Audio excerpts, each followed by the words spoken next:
सिलीगुड़ी के वरिष्ठ लोकप्रिय कांग्रेस नेता शंकर मालाकार बुधवार को तृणमूल कांग्रेस में शामिल हो गए।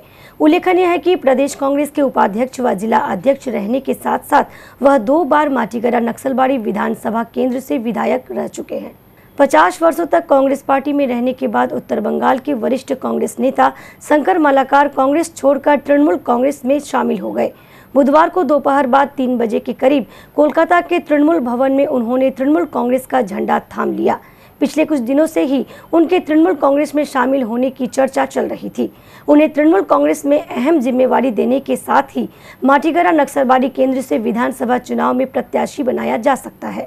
আমি গতকালকে মল্লিকার্জুন খড়গেকে হোয়াটসঅ্যাপের মাধ্যমে মেলের মাধ্যমে আমার পদত্যাগপত্র জমা দিয়ে দিয়েছি। অন্ধকারে থাকার কোনো ব্যাপার নয়। আমি মনে করি অযোগ্য প্রদেশ কংগ্রেস এই প্রদেশ কংগ্রেসকে দিয়ে পশ্চিমবাংলায় কোনো রাজনৈতিক দলের সাথে লড়াই করার মতো দক্ষতা যোগ্যতা বর্তমান প্রদেশ নেতৃত্বের নাই এবং আমি মনে করি একমাত্র মমতা বন্দ্যোপাধ্যায়ের নেতৃত্বে পশ্চিমবাংলাকে আগামী দিনে আরো এগিয়ে নিয়ে যাওয়া যাবে।